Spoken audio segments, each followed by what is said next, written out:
The Republican tax plan poking holes in the Affordable Care Act by repealing the individual mandate, but not yet fully getting rid of the law. President Trump, though, thinks Republicans and Democrats will come together and agree on a plan to ultimately get rid of Obamacare. So is he right? Here now is attorney and former policy advisor and spokesperson to Governor Jeb Bush, Justin Sayfie. It's a simple question, Justin. Is he right? I think he is right, absolutely. And look, the individual mandate forced Americans who did not have health insurance to either buy or pay a penalty to the federal government for not purchasing health insurance, and they got nothing in return.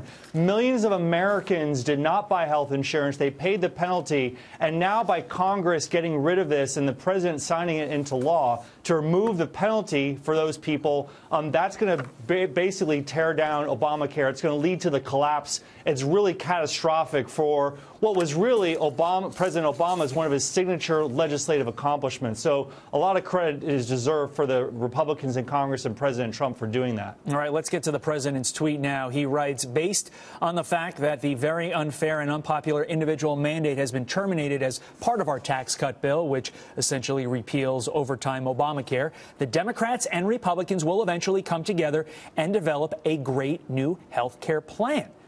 Will this happen on a bipartisan basis like the president predicts?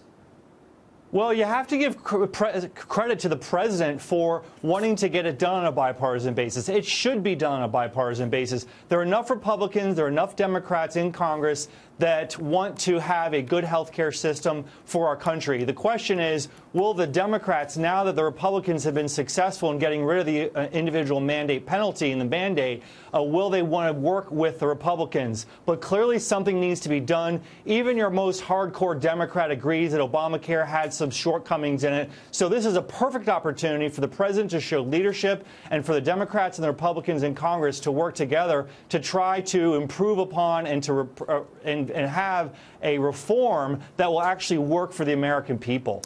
In your research on this topic, you write, we can expect to see more competitive, smaller government solutions to our health care system. What are those, and what do you mean by that? Well, I think that one of the problems with Obamacare was that it was a big government solution where you had the U.S. government saying to every American, you have to buy health insurance, you have to pay a penalty to the IRS if you don't. I think there are a lot of reforms that Republicans in Congress have passed in previous years.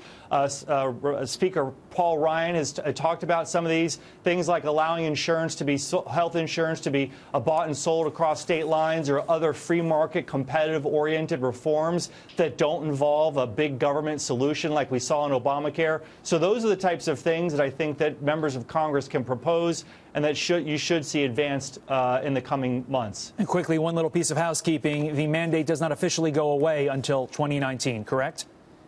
Yes, that's correct. You still in 2018 coming up, a few days away. That's still in effect, but it won't go into the elimination of the penalty won't go into effect until 2019. But once again, this was a central feature of President Obama's legacy, and it's really remarkable that to me that's really a big news story that didn't really get as much coverage because of the tax bill getting so much attention last week. Justin Sayfie, thank you very much. Have a great day. Time now.